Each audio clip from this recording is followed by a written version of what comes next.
What is up, everyone? It is your boy Blaze Warrior, and today I'm coming to you with another toy review. Now, it's been a while since I've done a toy review, but I decided since we're almost near the end of 2019, starting up 2020, I figured I might as well do a list of the top 10 best figures of 2019 and of the whole decade in general in terms of Black Series. I'm a big Star Wars fan. I'm a big Marvel Legends Black Series collector. But for this video, it's going to be a Black Series edition. If it gets enough views and likes, I might do a Marvel Legends edition of the best of the decade. But for now, I'm going to start off with my top 10 best Star Wars figures as of right now in 2019 up to this moment. What I feel are the best of the decade. These range from newer to older figures. There's a few here that I'm going to miss out on because I might not have, but generally speaking, the ones that I do love, the ones that I've always wanted, are the ones that I do have, and they're the ones I'm going to review right now. To start off, at number 10, I have Ahsoka Tano. Now, Ahsoka Tano is one of my favorite characters in the Clone Wars and one of my favorite characters in Star Wars Rebels. She's an incredible character. She's one of those fierce, strong Jedi warriors. I love her and everything that she does. It's cool that she's also made, spoiler alert for The Rise of Skywalker, she made a brief cameo as a voice, which was nice, incorporating her into the live action films. Ahsoka is my number 10. She's just an awesome looking figure. It's always great having more Jedis in the collection.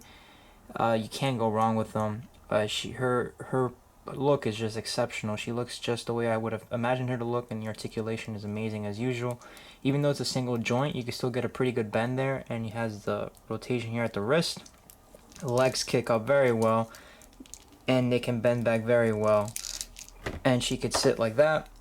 Yeah, I mean, the articulation is amazing, the design is amazing. I think this is a figure that if you haven't gotten it yet, I do recommend you go out and get it if you're a Star Wars collector, if you like collecting Star Wars figures. She might, I don't know if she's easy or hard to find, but it's one that I definitely was out looking for when it came out, and I'm glad I have her. So coming in at number 9 is K2SO. He's one of my favorite droids, and he's from Rogue One. Rogue One is honestly one of my favorite Star Wars movies. I would say Rogue One is in my top 5. And K2SO just brings such a great humor to such a dark and gritty film. Star Wars Rogue One is one of those odd stories in which it's not really it's family friendly, but it gives a darker side of what we've come to love about Star Wars. It gives you that more militaristic feeling to it. And K2SO does a great job in the film of bringing the humor, and I always love a good droid.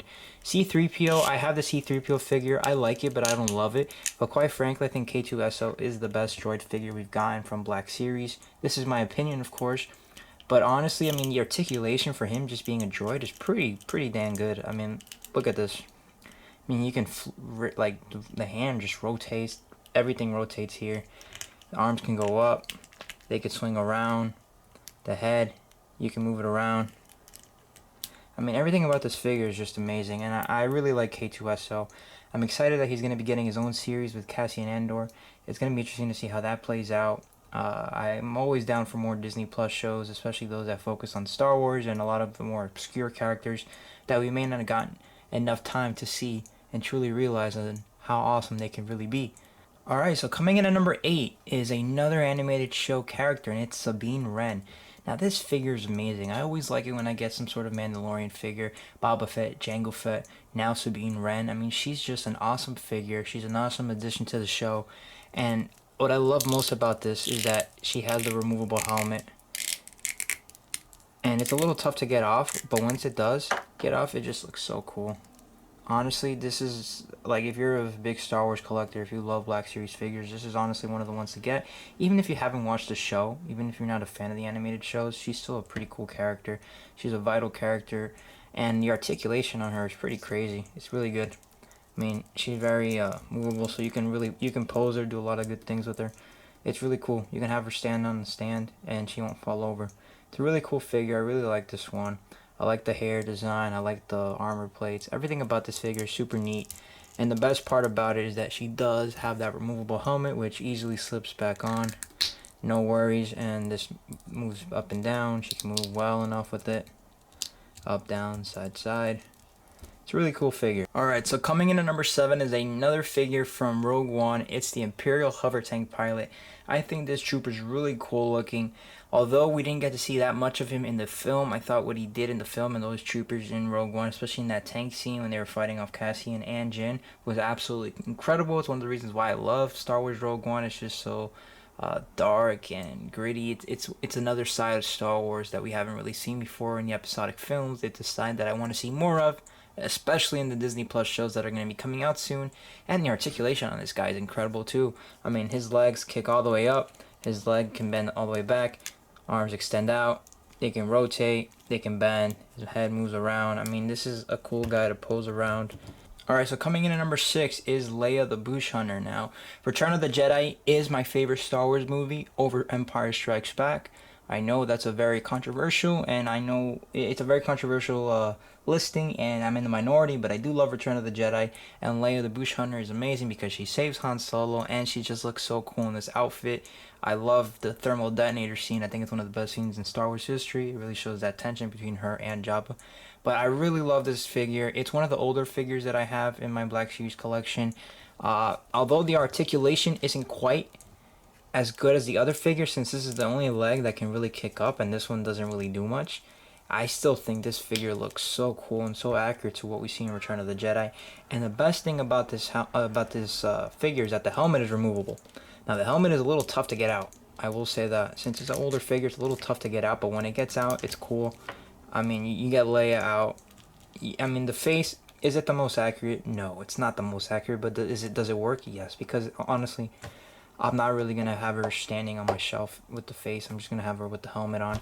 I have another Princess Leia in her princess robes that will be on my shelf. So her with the helmet on is a lot better, and I think it looks amazing this way. Alright, now we're in the top 5. So now, I mean, even though this is a list of the best figures, the top 5 are the ones that just I really, really love. They're just exceptional, and coming to that list is one of the best characters in Attack of the Clones Episode 2. It's Jango Fett.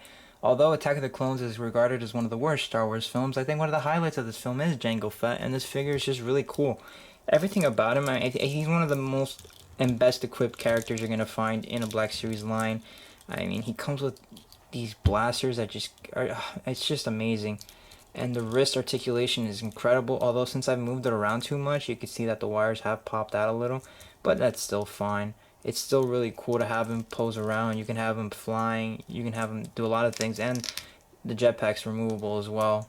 And the best part about this is that the helmet easily comes off.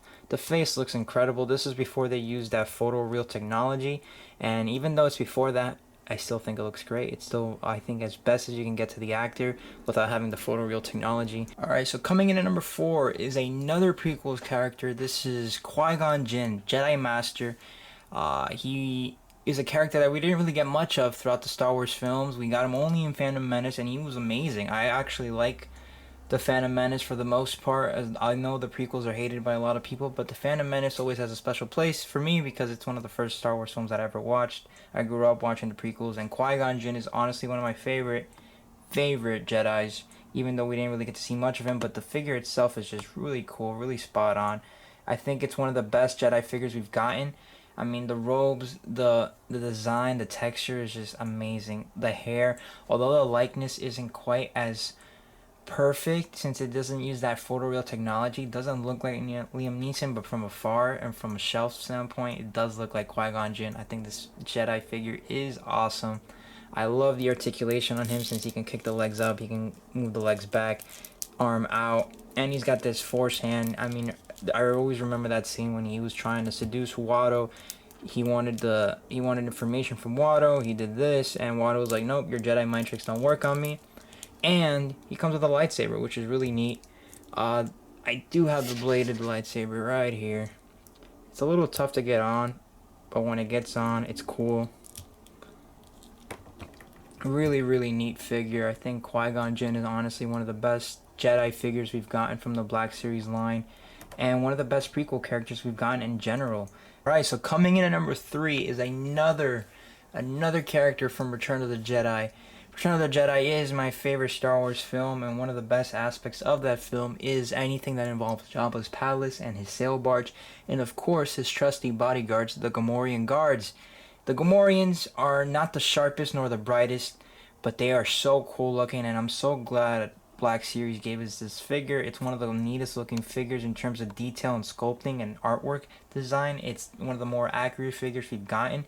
Although the articulation isn't quite the best, this is not a figure that you get for the articulation, but for the nostalgia, for just the purpose of having a character you've loved so much. And the Gamorrean guards, when I was a kid, I always liked the Gamorrean guards because they look like pigs, but they were like these green pigs, and I always thought they looked pretty cool. And what I love most about this figure is that the mouth opens. Oh, that's amazing. I love that. The mouth opens, the mouth closes.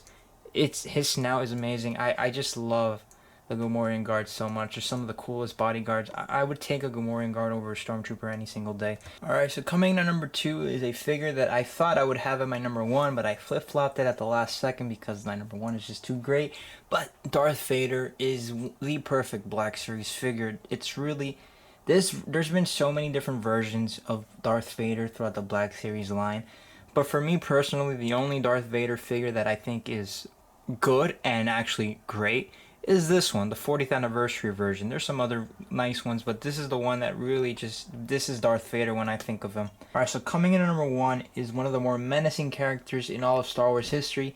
It's Darth Maul. He's the highlight of the Phantom Menace.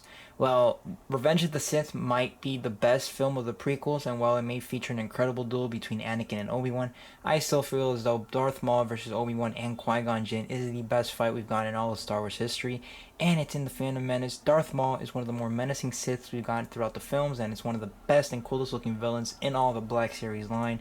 I just love the face sculpt of this guy. I mean, the horns, the coloring, the black and the red, everything about this figure is just spot on. And the best part about this is the dual lightsaber, both ends of the red. It's one of the more revolutionary ideas we've gotten in all of Star Wars. When that moment happened, fans were freaking out. They're like, oh, okay, this is about to get real. We've never seen a Sith fight like this before, and Darth Maul showed us just how amazing these lightsaber duels can get in Star Wars. And Darth Maul has some of the best articulation, and the cool thing is that this lightsaber does come apart, but his articulation is some of the best in all the Black Series figures. I mean, look how high his legs can kick up. His legs are so flexible, he can do the splits even. His arms go all the way around. I mean, he can kick, he can do everything. This is a figure that you can really have fun posing around. And if you have a prequel Obi-Wan, and if you have Qui-Gon Jinn, you can have an incredible duel. Recreate the fight between the three of them. So anyways, thank you all for watching this review, this reaction, this list of the best figures of 2019 of the decade.